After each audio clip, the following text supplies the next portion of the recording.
A very good afternoon to everyone. आज हम लोग चर्चा करने वाले हैं एक ऐसे देश के बारे में जो पिछले 12 सालों से गृह युद्ध झेल रहा है। एक सनकी शासक की महत्वाकांक्षा को पूर्ति करने के लिए पूरा का पूरा देश गृह युद्ध के हवाले हो गया और आज उस देश की स्थिति ये है कि वहाँ की 80 से 85% जनता गरीबी रेखा से नीचे है। 20 से 25% जनता उसी देश में रिफ्यूज़ी की तरह ज़िंदगी जी रही है। कई ऐसे वहाँ के जो लोग हैं जो आसपास के देशों में शरण लिए हुए हैं। एक ऐसा शासक, तानाशाह जिसको कहा जा सकता है, जो कहने को तो डॉक्टर था, पढ़ कर के अच्छे से मेडिकल कॉलेज से आया था और जब उसकी पिता की मृत्यु हो गई तो 2000 में सीरिया का वो राष्ट्रपति बन गया। जब वो पढ़ कर के आया लड़का, जब लोगों को लगा कि पढ़ लिख कर के आया है तो ये थोड़ा लिबरल होगा और देश को अच्छे से चलाएगा, अपने पिता की तरह ये डिक्टेटरशिप नहीं दिखाएगा। लेकिन सीरिया एक ऐसा देश जहाँ पे जिसकी बात हम लोग कर रहे हैं, दुर्भाग्य है कि ये जो व्यक्ति जिसका नाम है 2000 में राष्ट्रपति बना, उसका नाम है बशर अल असद। बशर अल असद जो कि 2000 में यहाँ का राष्ट्रपति बना और ये डॉक्टर था। पिता की मृत्यु के बाद ये यहाँ के राष्ट्रपति बन गया। तब लोगों को लगा कि कुछ ये राहत की सांस लेने का समय आया है कि जो पढ़ा लिखा इंसान एक आ गया। लेकिन सीरिया के भाग में इससे भी बड़ा, जो अभी वो दुख झेल रहा था, उससे भी बड़ा दुख आने वाला था। बात है 2005-7 की, या फिर समझ उस दशक की बात कर सकते हैं 2010 तक, जब ज़्यादा से ज़्यादा जो पड़ोसी देश थे सीरिया के, वहाँ पे डेमोक्रेसी की मांग हो रही थी। और डेमोक्रेसी की मांग जब उठी तो जनता ने प्रोटेस्ट करना शुरू कर दिया। और इस डेमोक्रेसी के लिए प्रोटेस्ट जो अलग अलग देशों में हुए, जहाँ पे राजशाही शासन तंत्र थी, डिक्टेटरशिप थी, वहाँ के देश के जो डिक्टेटरशिप जो कर रहे थे, वहाँ के शासक को मजबूर होना पड़ा। और इन देशों में जो इजिप्ट है, जिसको मिस्र कहा जाता है, ट्यूनीशिया जैसे देश को क्या करना पड़ा, वहाँ पे शासक को भागना पड़ा, जनता के आगे मजबूर होना पड़ा और वहाँ पे लोकतंत्र बहाल करना पड़ गया। अब सीरिया की कहानी यहीं से शुरू होती है, जिसको आपको समझना है। सीरिया के बारे में कहा जाता है एक लड़का था जिसका नाम था मुआविया। मुआविया एक ऐसा लड़का जो 14 साल का था। उसको रेडियो सुनने की बहुत आदत थी। दूर देश के समाचार को रेडियो के माध्यम से सुनता था। तो जब अलग अलग देशों में प्रोटेस्ट हो रहे थे, शासन व्यवस्था के खिलाफ, राजतंत्र के खिलाफ, राजशाही के खिलाफ, आपका डिक्टेटरशिप के खिलाफ, जिसमें मिस्र जैसे देशों में वहाँ के जो शासक को भागना पड़ गया, मजबूर हो जाना पड़ा लोकतंत्र बहाल करने के लिए, तब इस 14 साल के बच्चे को भी लगा कि जब इन देशों में ऐसा हो सकता है तो हमारे देश में क्यों नहीं। और इसने एक लोगों का ग्रुप बनाया और ग्रुप बनाने के बाद पैसा कलेक्ट करके पेंट खरीदा। पेंट किस लिए खरीदा? तो उसको एक नारा लिखना था, और नारा लिखना था दीवार, स्कूल के दीवार पे। और नारा ये लिखा गया कि now it's your turn doctor, या फिर ऐसा मैसेज दिया गया, वाई नॉट यू डॉक्टर। अब वहाँ के राष्ट्रपति जो डॉक्टर कहा इसने, वो किसके लिए है? बशर अल असद के लिए। जब इसने एक नारा लिख दिया दीवार पे, तो वहाँ की जो फौज है इसको पूछने लगी वहाँ के फौज कि किसके द्वारा ये लिखा गया। और जब कोई तैयार नहीं हुआ तो सारे बच्चों को ले जा कर के यातनाएं दी गई और सारे बच्चों को उल्टा टांग करके मारा गया।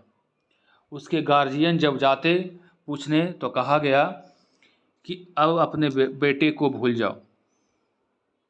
और यहाँ तक उन्होंने कहा कि अगर, सोच करके भी बड़ा बुरा लगता है, कि अगर तुम्हें बच्चे चाहिए तो जाकर और पैदा कर लो, इन बच्चों को भूल जाओ, और अगर नहीं पैदा कर सकते तो अपने बीवियों को हम लोगों के पास भेज दो।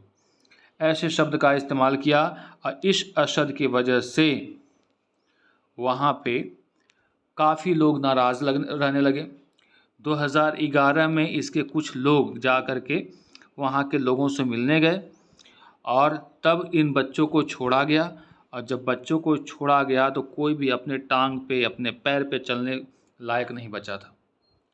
ऐसे में वहाँ की जनता काफ़ी दुखी हुई और 2011 में वहाँ पे युद्ध का ऐलान हो गया, गृह युद्ध शुरू हुआ।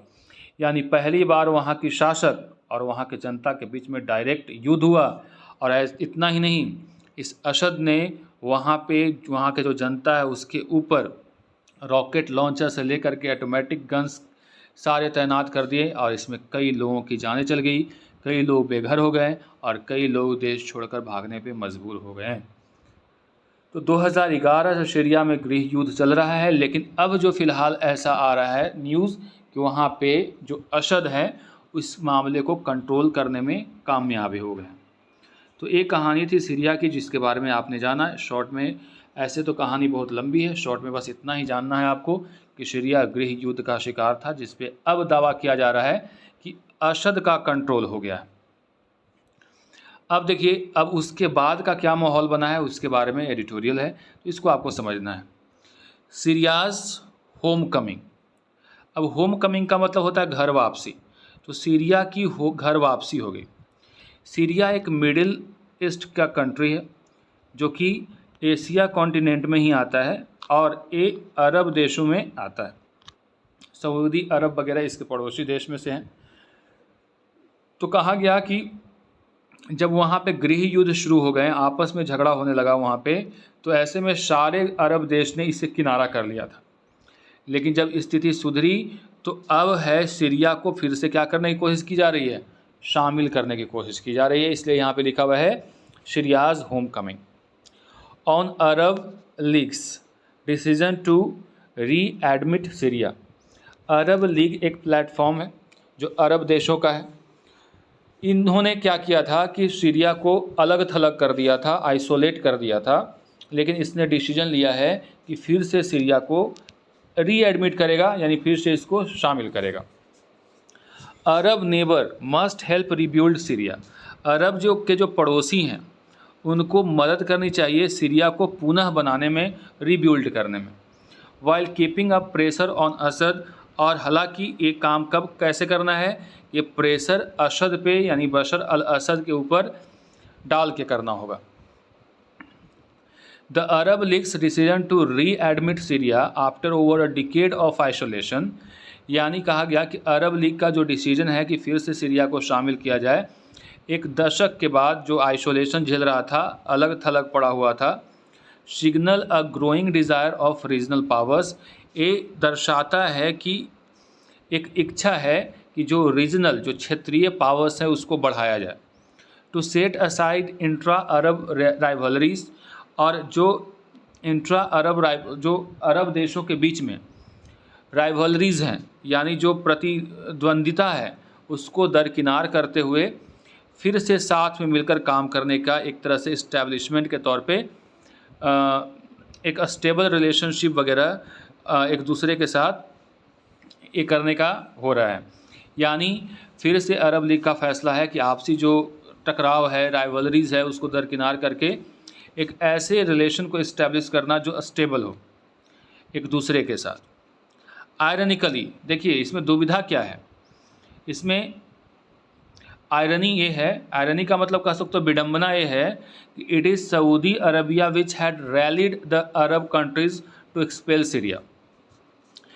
ये आयरनिकली इसलिए कहा जा रहा है यहाँ पे क्योंकि ये अरब देश ही था, सऊदी अरबिया ही देश था जिसने और भी अरब के देशों को रैलीड किया था। रैलीड का मतलब क्या, इकट्ठा किया था, एक साथ किया था, क्या करने के लिए, सीरिया को एक्सपेल करने के लिए। देखो, जिस सऊदी अरबिया की बात अभी हो रही है कि वो कह रहा है कि अरब इस सीरिया को अपने साथ लेने की बात कर रहा है, उसको हेल्प करने की बात कर रहा है, वही सऊदी अरबिया ने सबसे पहले और भी अरब कंट्रीज़ को आपस में मिला करके, इकट्ठा करके सीरिया को एक्सपेल करने के लिए कहा था।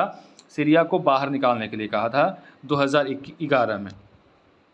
अमीर द रेजिम्स क्रैकडाउन, जहाँ पे रेजिम का मतलब जो शासन का, क्रैकडाउन का मतलब होता है वहाँ शासक के द्वारा जो कदम उठाए जा रहे थे प्रोटेस्ट को रोकने के लिए, that pushed for सीरियाज readmission.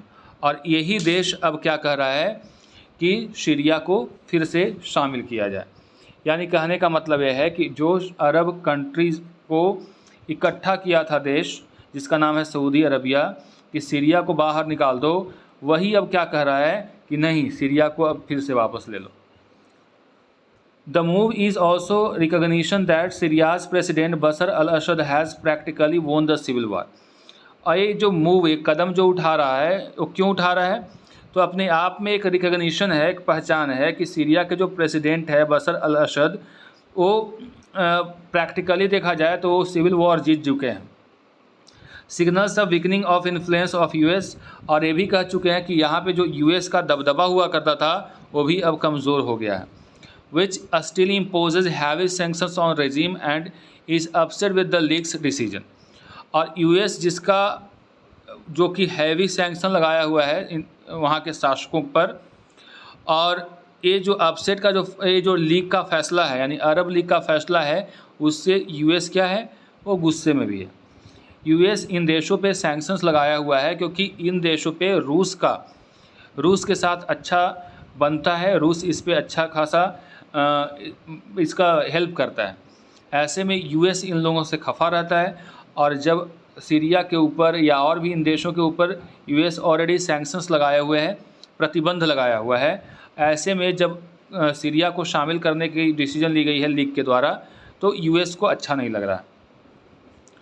When protest broke out in Syria in 2011, जब 2011 में प्रोटेस्ट शुरू हुआ था सीरिया में, inspired by similar protest elsewhere in Arab state, तो ऐसा ही प्रोटेस्ट अलग अलग अरब के देशों में हो रहे थे। The regimes response was one of the violent repression, और जो वहाँ के जो शासक थे उनका जो रिस्पॉन्स था वो वायलेंट रिप्रेशन था, यानी वायलेंट तरीके से इसको दबाना चाह रहे थे। But when the protesters took up arms and got support from Mr. Assad's regional rivals such as Saudi Arabia, the UAE, the Qatar, Jordan and Turkey, the crisis turned into civil war. अब देखो क्या है कहानी कि जब protest Syria में शुरू हुआ तो ये देश जो अभी साथ आने की बात कर रहे हैं, वही देश जो है सीरिया के ख़िलाफ़, जो वहाँ के अभी जो सरकार थी असद की सरकार, उसके ख़िलाफ़ सऊदी अरबिया, यूएई, कतर, ये जो देश के नाम लिखे हुए हैं, इन्होंने वहाँ के लोगों को मदद की, और जो भी हथियार वगैरह मुहैया करवाया, और जिसकी वजह से वहाँ पे सिविल वार हो गया। सिविल वार का मतलब गृह युद्ध हो गया। ओवर द ईयर्स, कई सालों तक, the Assad regime backed by Russia, कई सालों तक जो असद का रेजिम था, यानी असद का जो शासन था, वो रूस के द्वारा सपोर्ट किया गया, ईरान के द्वारा एंड द हिजबुल्लाह के द्वारा। Manage to stabilize and push back the rebels and jihadis, और इसके वजह से वहाँ पे जो जिहादीज हैं या फिर जो भी रेबल्स हैं, जो विद्रोही थे, उसको वापस होना पड़ा। Today mister Asad controls most of the country, आज जो मिस्टर असद हैं वो देश के अधिकांश भागों को कंट्रोल करते हैं, एक्सेप्ट किसको छोड़ करके, इडलिब एक जगह है वहाँ पे जो नॉर्थ वेस्ट में आता है, उसको छोड़ करके, जो कि वहाँ पे अलकायदा की यूनिट के द्वारा उसको चलाया जाता है। नॉर्थ ईस्ट का पार्ट है उसको कुर्द, वहाँ पे एक जाति है, उसके द्वारा किया जाता है, where the US has military presence, और इस कुर्द के द्वारा जिस पार्ट में शासन किया जाता है वहाँ पे यूएस का मिलिट्री प्रेजेंस है। दो लेट, हालांकि late, the Arab countries realize that their policy of regime change and isolation of Syria had only boomeranged का मतलब होता है उल्टा परिणाम होना ऑन देम, यानी हालांकि देर से अरब कंट्रीज़ को इस बात का रियलाइजेशन हुआ कि जो सीरिया को अलग किया था उसका उल्टा परिणाम उसी के ऊपर पड़ रहा है। As Syria was expelled from the Arab league, क्योंकि सीरिया को अरब लीग से बाहर कर दिया गया था। And Arab countries backed anti regime forces in the civil war, और अरब के जो देश थे, जो सरकार के खिलाफ जो लोग थे, उसको सपोर्ट कर रहा था वार के, सिविल वार के दौरान। Damascus moved closer to Iran, Damascus का मतलब वहाँ का जो राजधानी है उसको कहते हैं, वो ईरान के आसपास पहुँच गया है। Today Saudi Arabia, the UAE, Jordan and others went to reestablish the lost balance in their ties with Syria. फिर से ये देश जो कि सीरिया के खिलाफ चले गए थे, ये फिर से मिल करके री इस्टेब्लिश करने की बात कर रहे हैं। बैलेंस किसके साथ? सीरिया के साथ। The Arab country and Turkey which host millions of Syrian refugees, जो अरब के देश हैं या फिर टर्की कह लो, ये सब बहुत ज़्यादा रिफ्यूजीज़ को रखे हुए हैं। कहाँ का? सीरिया का सीरियन रिफ्यूजीज़ हैं। Want to send them back, उसको वापस भेजना चाहते हैं। For that they need to cooperate with the help sanction hit Syria, और ये इसके लिए चाहते हैं कि उसकी कोऑपरेट करे जो कि सैंक्शन हिट सीरिया है, जिसके ऊपर बहुत सारे प्रतिबंध लगे हुए हैं। Which was battered by a devastating earthquake in February, जो कि तहस नहस हो गया था एक अर्थक्वेक के द्वारा फेब्रुअरी के महीने में। सस्टेन इटसेल्फ इकोनॉमिकली, एक किसी तरह से अपने आप को सस्टेन किए हुए है। The changing geographical environment in West Asia which rival Saudi Arabia and Iran are warming up to each other has also help the Arab rapprochement with Syria. अब कह रहा है कि वेस्ट एशिया में जो राइवल हैं सऊदी अरबिया एंड ईरान, वो आपस में वार्म अप हो रहे हैं, यानी आपस में क्या हो रहे हैं, वो उनके बीच में थोड़ा सा टकराव का माहौल है। ऐसे में ज़रूरी है कि अरब यहाँ पे फिर से सीरिया के साथ मिल जाए। एज अ टोकन जेस्चर, इस जेस्चर के तौर पे सीरिया भी एग्री किया है कि अपने 1000 रिफ्यूज़ीज़ को जॉर्डन और दूसरे जो नेबर कंट्रीज़ हैं उससे वो वापस ले लेगा। और वो क्रैक डाउन ऑन एक फ्रेज़ होता है जिसका मतलब होता है कड़ा कदम उठाना। तो ड्रग स्मगलिंग के खिलाफ सीरिया कड़ा कदम उठाने का दावा किया है। But this is only beginning, ये केवल शुरुआत मात्र है। Mister Assad might have won the civil war, Assad ने सिविल वार यानी गृह युद्ध शायद जीत लिया है, बट द जो जख्म है उन्स है वार का वो अभी भी है। In which his regime used brutal method, अपने कार्यकाल के दौरान उन्होंने बहुत ही ब्रूटल मतलब क्या होता है, बहुत ही ज़्यादा नृशंस मेथड का यूज़ किया, ब्रूटल तरीके से इसको क्रश किया। The opposition are still festering, ये अभी भी क्या हो रहा है, फल फूल रहा है, अभी भी दुख देने वाला है, दर्दनाक है। The countries infrastructure needs massive investment, जो देश का इंफ्रास्ट्रक्चर है जो युद्ध की वजह से तहस नहस हो गया है, उसमें काफ़ी इन्वेस्टमेंट की ज़रूरत है। The economy needs a reboot and the millions of standard Syrians have to be allowed to return, और वहाँ पे इकोनॉमी फिर से रिब्यूट करने की ज़रूरत है। वहाँ पे जो स्टैंडर्ड सीरियंस हैं उनको वापस लौटने की ज़रूरत है। The Arab country could help Syria rebuild itself, Arab के देश इसको खुद से रिब्यूल्ड होने में मदद कर सकते हैं। While also pushing mister Assad to reach out to the opposition, और यहाँ पे हालांकि जो असद हैं वहाँ के राष्ट्रपति, वो अपोजिशन के साथ उनको रीच आउट करना पड़ेगा, उन तक जाना पड़ेगा और एक परमानेंट सोल्यूशन निकालना पड़ेगा। देश की जो रिलीजियस और पॉलिटिकल जो क्लीवेज है, क्लीवेज का मतलब जो बंटवारा है, स्प्लिट है, जो इधर उधर हो गया है, उसको बांटने के लिए, उसको पाटने के लिए। इस तरह की कहानी आज के एडिटोरियल में हम लोगों ने पढ़ा। मिलते हैं अगले एडिटोरियल में।